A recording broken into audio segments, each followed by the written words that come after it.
ते आज आपल्या सगळ्यांना मार्गदर्शन करण्यासाठी रामकृष्ण हरी. धन्यवाद.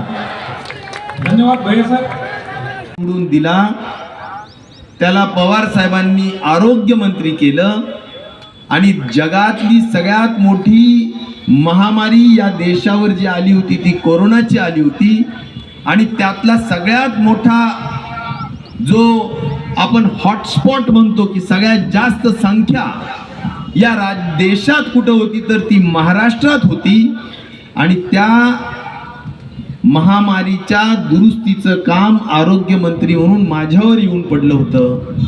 तुमच्या सगळ्यांचा आशीर्वाद होता, आई वडिलांचा आशीर्वाद होता आणि आपलं मागचं केलेल्या सगळ्या कर्माचं निश्चित प्रकारे पुण्याई होती. आम्ही या सगळ्या महामारीमध्ये महाराष्ट्राच्या 12 कोटी जनतेला वाचवण्याचं काम करू शकलो, हे मला अतिशय मनापासून त्याचं धन्यता वाटतं. पण ही धन्यता याचं श्रेय कुणाला जातं? याचं श्रेय राजेश भैयाला जात नाही. खरं तर याचं श्रेय जातं माझ्या घनसावंगी मतदारसंघातल्या जागरूक मतदार बांधवांना की त्यांनी आमदार निवडून दिला, पवार साहेबांनी मंत्री केलं म्हणून या महामारीवर मात करून महाराष्ट्राच्या जनतेची सेवा करू शकलो. माझे लाख लाख धन्यवाद माझ्या घनसावंगीच्या मतदारांना. तुम्ही न्याय देणारे लोक आहात, तुम्ही न्याय द्या. दुसरं असं सांगितलं की आम्ही निष्ठेने राहिलो, प्रामाणिकतेने राहिलो, इमानदार आमदार म्हणून राहिलो, आम्हाला त्या ठिकाणी न्याय द्या. आज आम्ही जर चुकीचे काम केले असते तर आम्हालाही ईडी फिडी भानगड भिनगड ह्या लोकांनी लावली असते. पण आमचं नाणं खणखणीत आहे मित्रांनो, तुमच्या सगळ्यांच्या संस्कारातून. आम्ही चुकीचे काम करत नाहीत. राजकारणात राजेश भैया एका महत्वाच्या उद्देशाने आला आणि तो एकच उद्देश आहे की अनेक मार्गाने जनतेची सेवा करता येते. पण राजकारण सुद्धा असं क्षेत्र आहे की त्या क्षेत्रातून खूप प्रभावीपणे जनतेची सेवा करता येते आणि म्हणून जनतेची प्रामाणिक सेवा करण्याच्या दृष्टीनं राजेश भैया निवडणूक लढवतो आणि आपला लोकप्रतिनिधी म्हणून काम करतो. सेवा करण्याचा हेतू आहे. कुणाचा सूड उगवायचा नसतो, जातीवाद करायचा नसतो, मजा हजा करायची नसती, पैसे कमवायचे नसतात, भानगडी करायच्या नसतात. प्रामाणिक क्षेत्र आहे, पवित्र क्षेत्र आहे राजकारण. त्याला त्या नजरेने पाहायचं आणि चांगलं काम करायचं, हा आमचा दृष्टिकोन. आणि म्हणून मागच्या अनेक वर्षांपासून काम करत असताना आम्ही कुठल्याही गडबड गोंधळामध्ये नाहीयेत. आमचा काम सकाळपासून संध्याकाळपर्यंत, आपण आम्हाला कधीही भेटलं तरी राजेश भैया तुम्हाला कामात दिसेल, कुठल्या ना कुठल्या कामात. आणि ते काम म्हणजे माझ्या जनतेच्या हिताचंच काम असतं, दुसरा कुठल्याच कामाला मला वेळ नाहीये, हा सुद्धा मला या ठिकाणी विश्वास सांगायचा. आणि म्हणून राजेश भैयाचं राजकारण कशासाठी तर विकासाचं काम करण्यासाठी. म्हणून मला MRI करता येईल, तुमच्या जर डायलिसिस करायचं असेल तर ते इथं होईल. या सगळ्या गोष्टी आपल्याला इथल्या इथं करता येतील. मित्रांनो, हे आरोग्याचं काम आपण केलंय. शिक्षणाचा आपला आवडता विषय आणि त्यामुळे शाळा खोल्या असतील, मत्स्योदरीचा विस्तार असेल, आर्ट्स कॉमर्स सायन्स कॉलेजेस असतील, इंजिनिअरिंग मेडिकल सगळ्या गोष्टी आपण केलेल्या आहेत. इथं मॉडेल कॉलेज आणलेलं आहे आणि त्यामुळे पुढची पिढी शिकली तर आपला मतदारसंघ विकसित होईल, चांगला होईल, समृद्ध होईल. या दृष्टिकोनातून शिक्षणाचा भर देण्याचं काम केलं. तुम्ही इथं घनसावंगीत बघा, तुम्हाला एक अत्यंत आदर्श असं अभ्यासिका पाहायला मिळेल. अभ्यासिका, गोरगरीब मुलं आणि मुली 100 तिथं जाऊन अभ्यास करतात. घरी वातावरण नाही, छोटंसं 2 खणाचं घर आहे, 1 खणाचं घर आहे, अभ्यासाचं वातावरण नाही, आई वडील शिकलेले नाहीत. त्यामुळं अभ्यासिकेचं काम आम्ही केलं. हॉस्टेल्स बांधले, अनेक हॉस्टेल्स बांधले आणि म्हणून शिक्षणाचा विषय केला, आरोग्याचा विषय केला. मित्रांनो, सामाजिक न्यायमध्ये एवढी जनता आलेली आहे. मला तुम्ही तुमच्या गावात बघा, प्रत्येक गावात 100-150 असे घरकुलं केले. रमाई घरकुल मी स्वतः पालकमंत्री असताना 11,000 आणले आणि आज गावागावात मोठ्या पद्धतीनं घरकुलं दिले. घरकुलं चालू आहेत. माझ्या ओबीसी बांधवांसाठी आपण अहिल्याबाई होळकरचा असेल, यशवंतराव चव्हाण मुक्त वसाहत असेल, या सुद्धा आपण घरकुल दिले, सिंचन विहिरी दिल्या, पुढाकार घेऊन दिल्या आणि त्यामुळे या मार्गाने सुद्धा आपण काम केलेलं आहे. मला 2-3 छोटे छोटे प्रश्न विचारायचे आहेत मित्रांनो. आपण मला सांगा, काही लोक आता या ठिकाणी येऊन उभं राहण्याचा प्रयत्न करताय. आपल्यावर ज्यावेळी दुष्काळी परिस्थिती होती, आम्ही दुष्काळासाठी आंदोलन केले, तुम्हाला अनुदान मिळून दिले, तुम्हाला विमा मिळून दिला. आता अतिवृष्टी झाली, या अतिवृष्टीमध्ये सुद्धा मोठ्या पद्धतीनं मी असेल, खासदारांनी असेल, तहसील कार्यालयावर आम्ही मोर्चा नेला 1000-2000 लोकांचा, की आमच्या लोकांना अनुदान द्या. मित्रांनो, आज अतिवृष्टीच्या अनुदानातल्या GR मधून जालना वगळलाय. फक्त लक्षात ठेवायचं, हा जर का आपल्या आला नाही तर तुतारीवर आपल्याला मोठ्या संख्येने मतदान करून आपल्याला 20 तारखेला आपला आमदार निवडून द्या. मी तुमचा हा GR ताबडतोबीनं काढून देण्याचं काम निश्चित प्रकारे करणार. म्हणून मला सांगायचा मुद्दा एवढाच आहे की आपल्यावर कोणतंही संकट आलं, त्यांनी वर्णन केलं, MBBS सरकार आहे, महागाई वाढवणार, भ्रष्टाचार वाढवणार, तरुणांना बेरोजगार ठेवणार, असं हे सरकार आहे. अन्याय अत्याचार वाढवलेला आहे, तुमचं GST वाढवलेली आहे, तुमच्या खिशातून पैसे काढून घेण्याचं काम चाललंय आणि किरकोळ निवडणुका आल्या म्हणून आमच्या बहिणींच्या नावाने 1,500 रुपये देण्याचं काम चाललंय. मित्रांनो, आम्ही सुद्धा आमच्या जाहीरनाम्यात असं सांगितलं, आमच्या बहिणीला आम्ही ही ओवाळणी बद्ध करणार नाही, उलट त्यात अजून 500 रुपये 2,000 रुपये करून आम्ही पुढच्या काळातही ही योजना चालू ठेवून काम करून दाखवू. हा विश्वास सुद्धा आम्हाला आपल्याला द्यायचा. पण या मार्गाने लोकांनी जे काही चोरीच्या मार्गाने जे काही पैसे काढण्याचं काम चाललंय ते सुद्धा रोखण्याचं काम करू. आणि एक चांगलं आदर्श सरकार कसं असेल ते महाविकास आघाडी या महाराष्ट्राला दिल्याशिवाय राहणार नाही. आणि त्यामध्ये घनसावंगी मतदारसंघाच्या सगळ्या मायबाप जनतेला निश्चित प्रकारे फार मोठं झुकतं माप देऊन आपल्या सगळ्या पद्धतीचे काम आपण करू, हा विश्वास पुन्हा एकदा देतो. म्हणून एकदा जोरात गर्जना करा, रामकृष्ण हरी. जोरात एकदम शेवटच्या माणसापर्यंत हात वर करून, जर त्यांच्यासाठी मानाचं पान आहे हे आपल्या प्रत्येकाला ठाऊक आहे. ते राजेश भैया टोपे,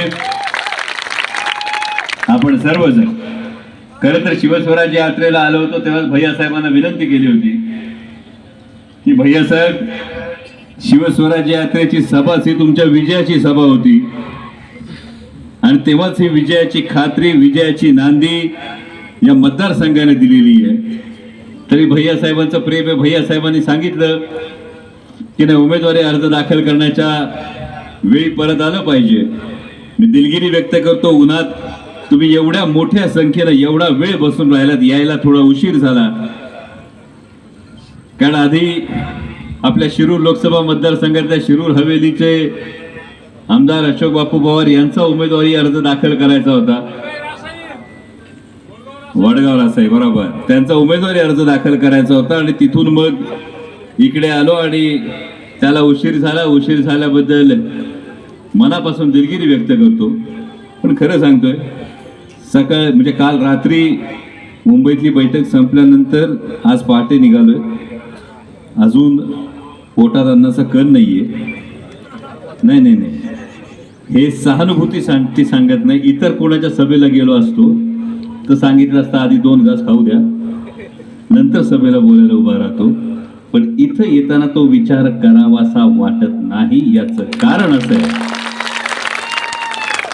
कारण असं आहे की जेव्हा हा संपूर्ण महाराष्ट्र, जेव्हा संपूर्ण देश या कोविडच्या संकटामध्ये गडबडला होता, कोविडच्या संकट आलं होतं, हे करत असताना स्वतःची तहान भूक विसरून, अगदी वेळ पडली ती रात्री अपरात्री, तुम्ही व्हिडिओ बघितला असेल, गाडीतच डबा उडवतो, गाडीतच डबा खाणारा माणूस, स्वतःच्या कुटुंबातल्या दुःखाला महत्व न देता तुमच्यासाठी धावणारा माणूस कोण असेल तर राजेश भैया टोपे आहेत. आणि त्यांच्या सभेला येणं हे मला वाटतं हे माझ्यासारख्या कार्यकर्त्याचं भाग्य. मगाशी भैयासाहेब बोलताना बोलले, धर्मनिरपेक्षतेविषयी बोलते, जातीय सलोख्याविषयी बोलले. पण मला वाटतं भैयासाहेबांचं जर आपण काम बघितलं या प्रत्येक गोष्टीचा प्रत्येक ठिकाणी आपल्याला प्रत्यय येतो.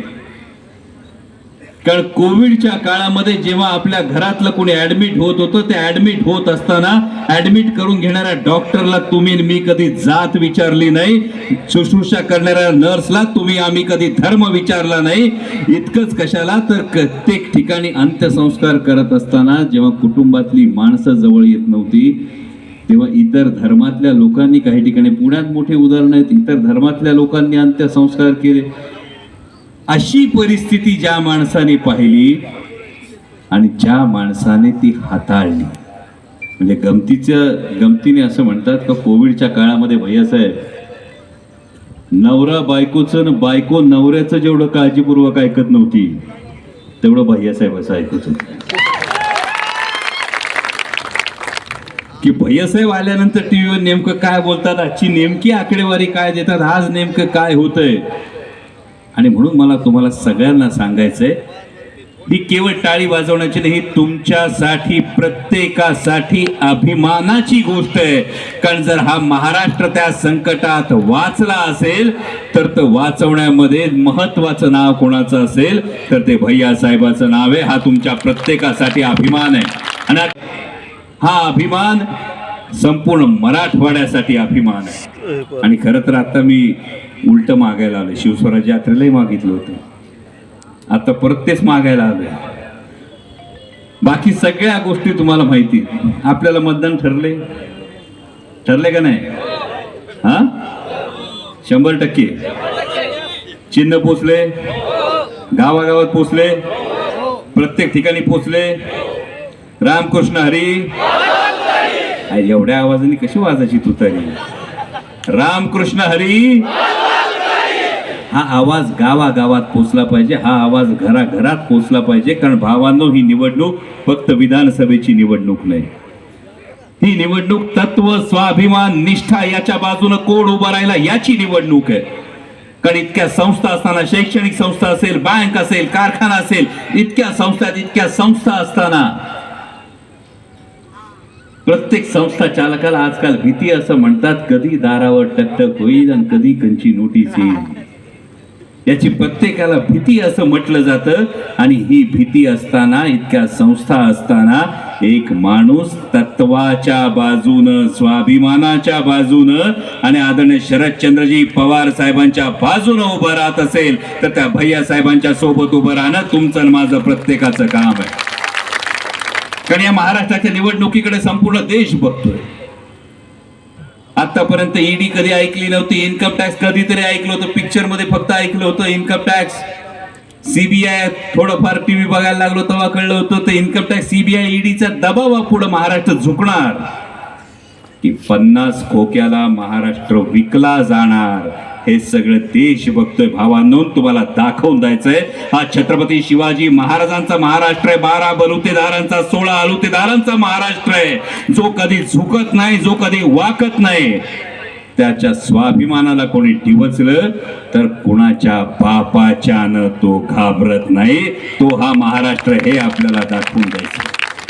आणि त्यासाठी आपल्याला ही वाट पकडायची. कारण मगाशी महागाईचा उल्लेख झाला. भैया साहेबांनी चांगला प्रयत्न केला दिवाळी गोड करण्याचा, पण खरी दिवाळीची जर परिस्थिती बघितली तर 14 साली असलेलं 70 रुपयाचं तेल 140 रुपयाला झालं. खोबरं किती वाढलं माहिती का? भाभी को पूछना पड़ेगा, आप जाते नहीं बाजार में, तो खोबरं झालं 300 रुपयावर गेलं. हा, या खिशातून काढायचं आणि त्या खिशात द्यायचं, एवढं सोपं आहे. आता सांगा बरं वहिनीला जाऊन, आमच्या बहिणीला जाऊन सांगा, दिवाळीला सांगा जाऊन करंजा कर म्हणून. बहीण म्हणते तेल वाढवलं 70चं 140, खोबरं वाढवलं पार 150चं 300, आणि तुम्हाला काय सुचतंय करंजा करायला? ती एका खिशातून काढून दुसऱ्या खिशात काढणं याचा साधा विचार करा.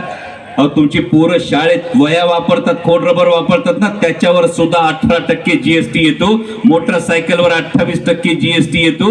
आणि हिरा घ्यायचा झाला तर मात्र 1.5% जीएसटी आहे. हेलिकॉप्टर घ्यायचं झालं तर 5% जीएसटी आहे. आणि मोटरसायकल घ्यायची झाली तर मात्र 28% जीएसटी. पोरग जन्माला आल्यानंतर व्हॅक्सिन देतो ना, त्या व्हॅक्सिनवर बी जीएसटी आहे. पोरग शाळेत खोडरबर आणि वहीन पेन्सिल वापरतात त्याच्यावर बी जीएसटी, आणि माणूस गेल्यानंतर सरणावर जो अंतर तिरडीवर कापड अंथरतो तर कापडावर बी जीएसटी आहे. हा सगळा जीएसटी तुमच्या माझ्या खिशातून काढून नंतर फक्त दिखाव्यासाठी परत दाखवायला लागतो. आणि म्हणून तुम्ही बघितलं असेल एकामागून एक योजना आल्या का नाही.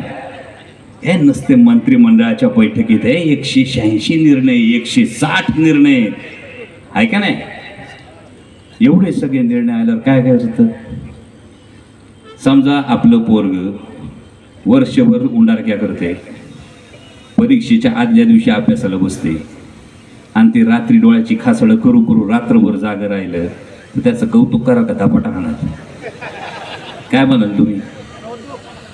अरे कार्ट्या वर्षभर अभ्यास करायचा असतो, आदल्या रात्री अभ्यास करून कुठं पास होते का. जसं आदल्या रात्री अभ्यास करून पास होत नाही तसं आचारसंहिता लागायच्या आधी अचानक शेकडो निर्णय घेऊन परत सरकार येत नाही. आपल्याला सगळं बरोबर कळते. आता परवा आणि सोयाबीन कितीला मिळायला पाहिजे होतं, 6,000 भाव मिळायला पाहिजे होता, मिळाला किती 3800 भाव मिळाला. आणि परवाच मी एका व्यापाऱ्याचं बघितलं, त्या व्यापाऱ्याने बोली लावताना मग तुमच्या सोयाबीनला जो तुमच्या अपेक्षेपेक्षा कमी बोली लावतो अशा एखाद्या व्यापाऱ्याचा तुम्हाला राग येत असेल तर गेली 5 वर्ष तुमच्या सोयाबीनची माती करणाऱ्या त्या महायुती सरकारला काय करायचं याचा जाब विचारायला विसरू नका भावांनो. जे सोयाबीनचं झालं तेच कांद्याचं झालं. आमचा राहुल भाऊ आलाय.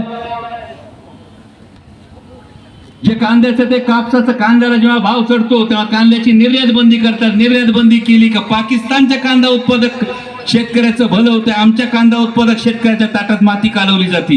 कापसाला जेव्हा भाव चढला होता तेव्हा या सरकारनं ऑस्ट्रेलियावरून कापूस मागवला आणि तुमच्या कपाशीचं नुकसान केलं.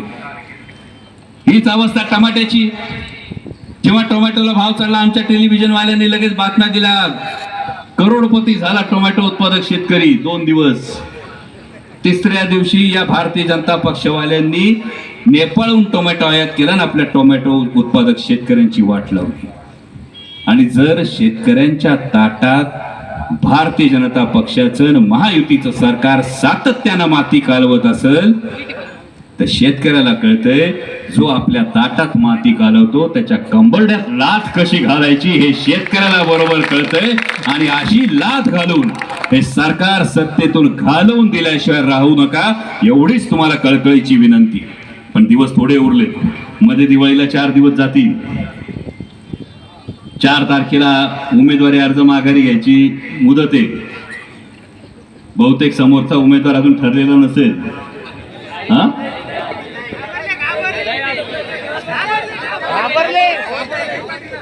निकाल आत्ताच लागलाय, मिळत नाही. ही संधी आहे भाऊ. ऐतिहासिक विक्रमी मताधिक्य मिळवून भैयासाहेब विधानसभेत आले पाहिजेत. ही तुम्हाला संधी, त्यासाठी जबाबदारी तुम्हाला खांद्यावर घ्यावी लागेल. आणि जबाबदारी खांद्यावर घेत असताना प्रत्येक ठिकाणी गावागावात चिन्ह पोचलं पाहिजे, सगळ्या बूथ कमिट्या उभ्या राहिल्या पाहिजेत. समोरून खोक्यांचा वापर होईल असं लोक म्हणतात, मी काय म्हणत नाही.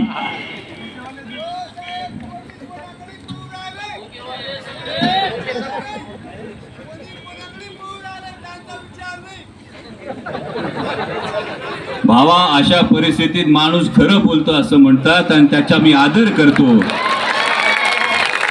आणि त्यामुळं कोणी कोणाकडे पळू लागले, पण एकच माणूस आहे जो जनतेची कास सोडत नाही, ते म्हणजे भैयासाहेब.